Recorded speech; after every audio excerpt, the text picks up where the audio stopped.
Que vous cherchiez à créer votre tout premier système de prise de notes, ou que vous ayez déjà des centaines de notes, si vous faites ces erreurs, votre gestion de la connaissance est fragile et pourrait à terme devenir obsolète. La majorité des systèmes de Personal Knowledge Management, ou PKM, finissent par être abandonnés car ils créent de la friction. On passe plus de temps à organiser et mettre en forme ces notes qu'à réellement réfléchir au contenu. Résultat, des connaissances noyées, oubliées et inutilisables. Bref, beaucoup d'efforts sur le court terme et aucun bénéfice sur le long terme. Dans cette vidéo, nous allons parcourir 7 erreurs classiques qui gâchent votre prise de notes. Mais surtout, nous allons voir comment appliquer une méthode simple et radicale qui va simplifier votre vie et rendre votre système de management de la connaissance résilient. À la fin de cette vidéo, vous aurez les clés pour enfin vous focaliser sur l'essentiel, la connaissance. Erreur numéro 1. La note que l'on pourrait qualifier de page web. C'est cette note beaucoup trop longue, surchargée d'informations, de paragraphes et d'idées mélangées. C'est une erreur classique qui arrive souvent quand on écrit très rapidement sans réfléchir. Le problème, il faut scroller indéfiniment pour retrouver une information précise, vous perdez la trace de vos propres idées. Sur le long terme, la recherche peut devenir périlleuse, lente et frustrante.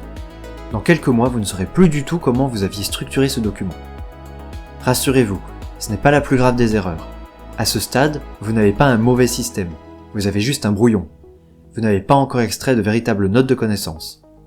La solution est le découpage.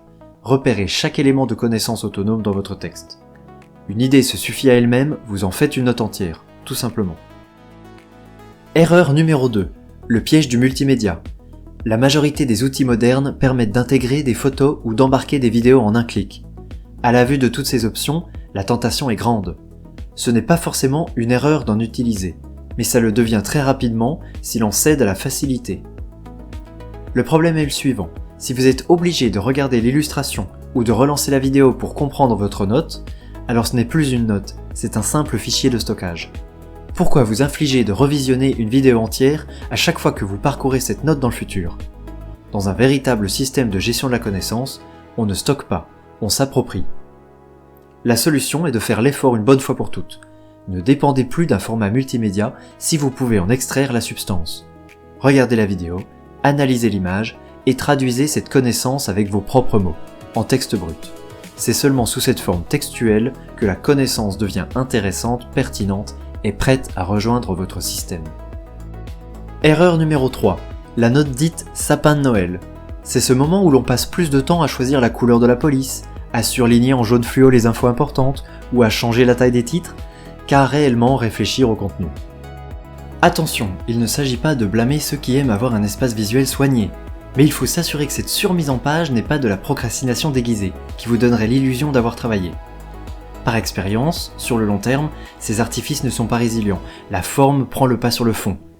Au lieu de vous concentrer sur la justesse de l'idée, votre cerveau est distrait par un code couleur qui sera en plus complexe à maintenir.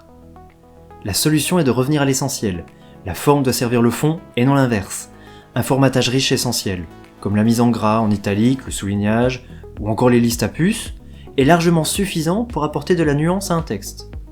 L'idée est d'être guidé par la forme, jamais distrait par celle-ci. Erreur numéro 4. La note dépendante, ou la sous-note. C'est cette note rédigée à partir d'une autre note, ou cette note qui n'a absolument aucun sens si l'on n'a pas lu les 3 notes précédentes. Dans le même registre, on a la note remplie d'abréviations personnelles ou qui fait référence à un contexte éphémère. En créant cette hiérarchie stricte entre plusieurs notes, vous créez un système très fragile. Vous présumez que vous vous souviendrez toujours du contexte initial. La réalité, c'est que dans 6 mois, même vous ne comprendrez plus ce que vous avez écrit. C'est un véritable château de cartes. Si l'une des notes principales disparaît ou perd son sens, toutes les notes qui en dépendent deviennent obsolètes et votre système s'effondre, car il n'est pas résilient. Le vecteur directeur d'une bonne prise de notes, c'est l'autonomie. La solution est d'adopter une écriture atemporelle et impersonnelle. Chaque note doit être une brique de connaissances indépendante, claire et compréhensible pour n'importe qui, n'importe quand. Des notes peuvent être en relation, mais elles ne doivent jamais dépendre les unes des autres pour avoir du sens. Erreur numéro 5. Cherchez le titre parfait pour votre note. Trouver le bon titre crée une friction inutile et peut même aboutir au syndrome de la page blanche. Pire, cela vous force à catégoriser l'idée avant même de l'avoir développée. On passe un temps infini à chercher le mot exact, qui nous permettra de retrouver l'information dans plusieurs mois. Et si vous adoptez une convention de nommage stricte, c'est très rigide. Si votre stratégie évolue, vous devrez renommer toutes vos notes.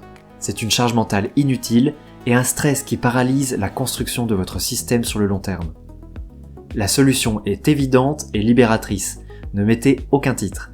Une note de connaissance efficace doit se suffire à elle-même. Le contenu de la note, c'est la note. Mais alors, comment retrouver une note qui n'a pas de titre ou de nom ? Avant de vous donner la solution, passons à l'erreur numéro 6. L'erreur numéro 6, c'est la note toile d'araignée, celle remplie de liens hypertextes.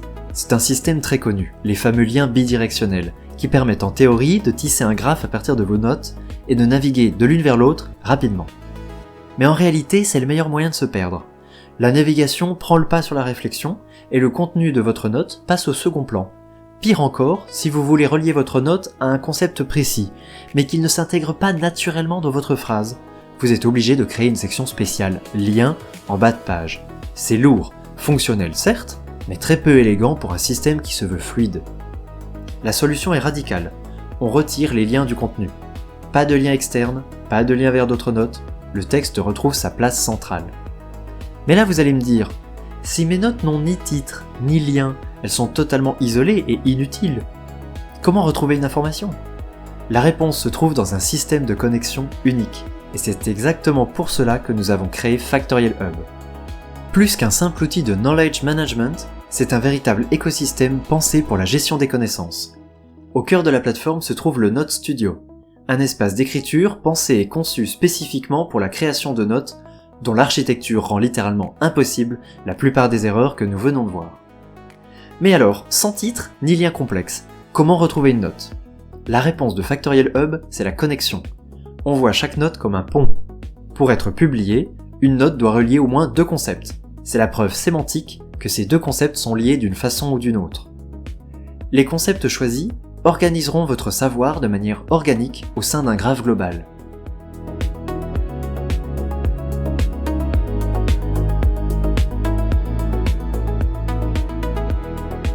Vous pouvez sélectionner jusqu'à 5 concepts maximum. Rassurez-vous, c'est largement suffisant.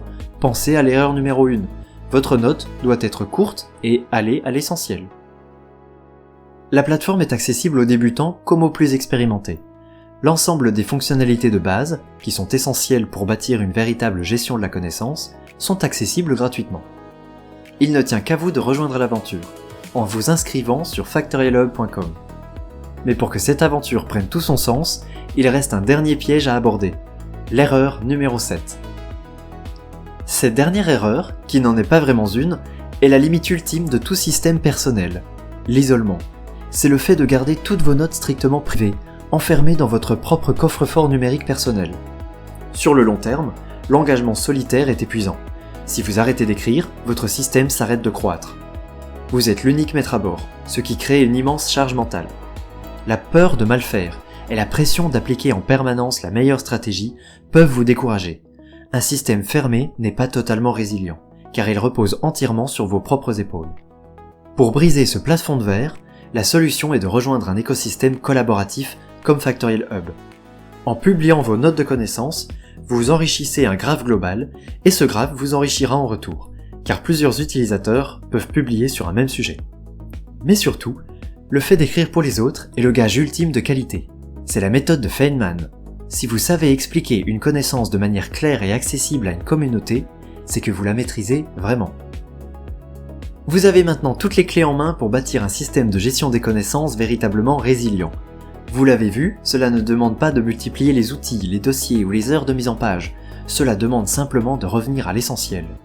Éliminez la friction de votre quotidien, adoptez la note autonome et osez confronter vos idées au graphe global.